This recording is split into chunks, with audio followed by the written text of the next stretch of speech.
Cake, pastry और Swiss roll, ये सब तो बच्चों की बहुत ज़्यादा पसंद होती ही हैं। तो आज की रेसिपी है स्विस रोल्स की, जिसे मैंने एगलेस बनाया है, ब्लैक फॉरेस्ट बनाया है और बहुत आसान तरीके से बनाया है। आप लोग भी अपने बच्चों को फ्रेशली बेक करके बना के दे सकते हैं इतने ही आसान तरीके से। कुछ ही मिनटों में बन के तैयार हो जाता है। Just add spices with Deepti आज इसी रेसिपी के साथ आप सभी का वेलकम करती है और शुरू करते हैं आज की रेसिपी बनाना। तो इसके लिए जो भी मेजरमेंट चाहिए हमें और जो भी इंग्रेडिएंट चाहिए वो सभी मैंने डिस्क्रिप्शन बॉक्स में लिखे हैं। और जब भी बेकिंग करें आप लोगों से हमेशा कहती हूँ कि एक बार ज़रूर से बेकिंग करने से पहले आप सभी इंग्रेडिएंट को मेज़र करके ही लें। तो अब शुरू करते हैं इस रेसिपी के लिए। सबसे पहले हमें ट्रे तैयार करनी है। तो स्विस रोल बना रहे हैं हम, तो वो एक फ्लैट ब्रेड रहती है। तो उसके लिए हमें कोई भी स्क्वायर बर्तन लेना है, चाहे आप कोई भी ट्रे ले सकते हैं। जैसे मैंने एयर फ्राई की ट्रे ली है, तो आप कुछ भी अगर, क्योंकि इतना बड़ा नहीं होता है, केक टिन होता है वो 7x7 या 6x6 इंचेस का रहता है, तो वो भी छोटा रहता है क्योंकि हमें रोल बनाना है। तो कुछ रेक्टेंगल टाइप का हमें बर्तन लेना है। तो मैंने यहाँ एयर फ्राई की ट्रे ली है क्योंकि इसकी मोटाई इतनी है जितनी मुझे चाहिए और ये 1 कप के हिसाब से सफिशिएंट है, ये बाहर निकल के बिल्कुल नहीं आएगा।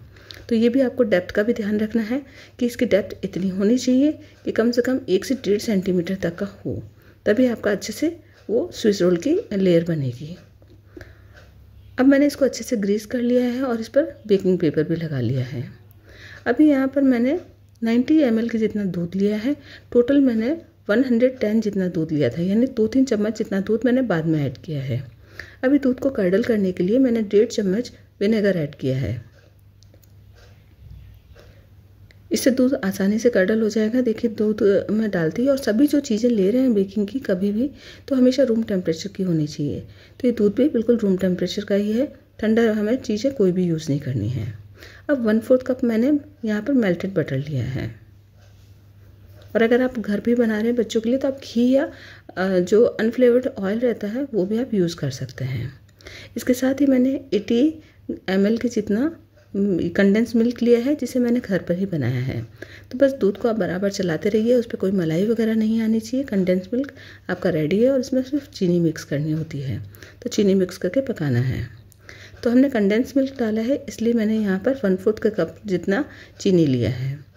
अगर आप कंडेंस मिल्क नहीं ले रहे हैं तो फिर चीनी की क्वांटिटी हमें डबल करनी पड़ेगी, क्योंकि कंडेंस मिल्क बहुत मीठा रहता है, तो फिर इसलिए चीनी मैंने यहाँ कम रखी है। अब इन्हें अच्छे से हमें मिक्स करना है। सभी चीज़ें अच्छे से मिक्स हो जानी चाहिए, जैसे घी है, कंडेंस मिल्क है, चीनी है, और एक जैसी कंसिस्टेंसी में आ जाए। अब हमें मैदा लिया है 1 कप, उसको मैंने छान लिया है। तो ये सब चीज़ें छान के डालनी है और छानना बहुत ज़रूरी है इस प्रोसेस में। और साथ ही 1/4 टीस्पून मैंने बेकिंग सोडा लिया है और 1/2 टीस्पून मैंने बेकिंग पाउडर लिया है। इन दोनों में कंफ्यूज मत होइएगा, जितनी क्वांटिटी लिखी है उस हिसाब से आपको डालनी है। अब बस इसे छान लिया अच्छे से और मिक्स करना है।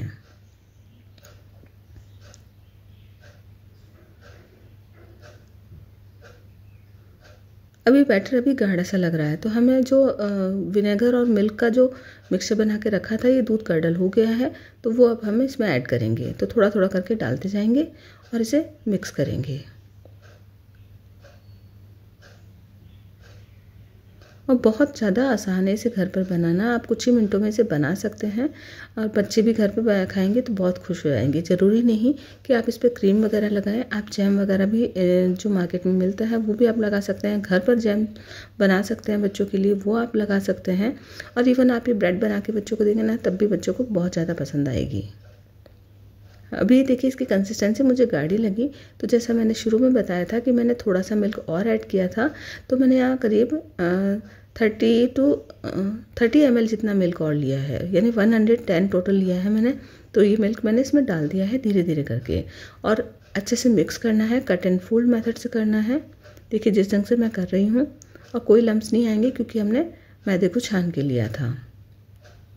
और रिबन लाइक कंसिस्टेंसी इसकी हमें चाहिए कि जब हम इसे गिराएं तो रिबन की तरह इसे गिरने लगे। और इससे पहले मैंने ओवन को गर्म होने के लिए रख दिया था। आज का केक मैं ओवन में बना रही हूँ, आप चाहें तो कढ़ाई में बेक कर सकते हैं। तो जब आप ये पूरी प्रिपरेशन कर रहे हो उससे पहले आप कढ़ाई को प्रीहीट करने के लिए रख दीजिए। और वो ध्यान रखिएगा कि ट्रे या जो भी आप बर्तन जिसमें आप बना रहे हैं वो उसमें पूरे अच्छे से फिट आए। आज मैं इसे ओवन में बना रही हूँ, तो अब बस मैंने ओवन गर्म हो गया है और इधर ये मेरा पूरा बैटर रेडी है।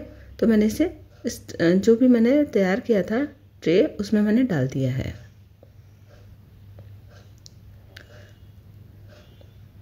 अब केक को बनने में ज़्यादा टाइम लगता है, इसकी लेयर बहुत पतली है तो इसे बनने में ज़्यादा टाइम नहीं लगेगा।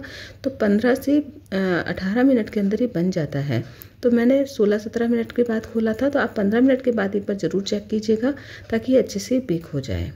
और जैसे ही मैंने इसे पूर के इसके किनारों के ऊपर अच्छे से इसकी आना चाहिए, क्योंकि हमने इसका कोना कोना हमें चाहिए, तो हर कोना परफेक्टली सेट होना चाहिए तभी, नहीं तो अगर राउंड शेप में आए तो वो अच्छा नहीं लगेगा या फिर उसकी कटिंग करनी पड़ेगी। तो ये ध्यान रखना है बेक करने से पहले। अभी प्री हीट हो चुका है ओवन मेरा, तो मैंने इसमें बेक होने के लिए डाल दिया है और मैंने इसे 17 मिनट के करीब रखा था। तो फिर आप उसको 15 मिनट में ही एक बार चेक कर लीजिएगा, क्योंकि मुझे थोड़ा सा इसका कलर डार्क लगा। और 160 डिग्री पे मैंने इसे बेक किया है। ऊपर की रॉड को मैंने बंद रखा है, सिर्फ नीचे वाली रॉड को चालू रखा है। अब देखिए केक अच्छे से बेक हो गया है, तो इसे बाहर निकाल लेंगे और हमें गरम गरम को ही इसे फोल्ड करना है। तो मैंने इसे फोल्ड करने के बाद फ्रिज में रख दिया था, वो प्रोसेस मेरा छूट गया है। अब आगे मैंने फ्रिज से निकाल लिया, जब पूरी तरह ठंडा हो गया है तो फिर मैंने इसे निकाल लिया है। और अब इसके ऊपर मैंने व्हिपिंग क्रीम, जो मैंने कैसे बनानी है पहले कई वीडियोज़ में मैंने बता रखी है, तो व्हिप क्रीम इसके ऊपर लगाई है। ये नॉन डेयरी व्हिपिंग क्रीम है जो मार्केट में ईजिली मिल जाती है, ट्रोपोलाइट, डिलाइट और बहुत सारे अलग अलग ब्रांड के नाम से, जो भी आपको मिल जाए वो आप ले सकते हैं। और बहुत कॉस्टली भी नहीं आती है, क्रीम आती है 180 to 200 के बीच आपकी आ जाएगी इजीली। हर ब्रांड के थोड़ा बहुत चेंजेस रहते हैं और सिटी टू सिटी भी चेंजेस रहते हैं, तो आपको इजीली जहाँ पे भी केक का सामान मिलता है बेकरी वगैरह में भी मिल जाएगी आपको। तो एक लेयर हमें अच्छी सी इसके ऊपर जमानी है। अब इसे फिर से फोल्ड करना है, तो फिर से फोल्ड करने के लिए मुझे बड़ा चाहिए था, तो मैंने फिर से एक और लिया है बड़ा पेपर, बेकिंग पेपर, और उसमें मैंने रोल किया है। और रोल कुछ इस तरीके से करना है कि हमें पुराने पेपर को छुड़ाते जाना है। देखिए कुछ इस तरीके से रोल किया है मैंने। इस स्टेप को आप ध्यान से देखिएगा, क्योंकि पहले वाला रोल तो बिल्कुल सिंपल था, जैसे हम रोटी रोल करते हैं वैसे ही रोल किया है, लेकिन इसमें हमें पेपर को हटाना है, तो इसलिए पीछे वाले को हटाते हुए आगे हमें पुश करते हुए इसे रोल करना है। और जब पूरा केक निकल गया है, स्विस रोल निकल गया है, तो अब मैंने वापस से इसे रोल किया है और इसे अब फ्रिज में रख देंगे थोड़ी देर के लिए क्रीम को सेट होने के लिए, करीब 10 मिनट तक। अब इसे बाहर निकाल लिया है और इसके ऊपर बची हुई जो क्रीम है वो मैंने लगा दी है। तो इसे कम से कम 10 मिनट का रेस्ट देना ज़रूरी है, और ताकि अच्छे से ठंडा हो जाए।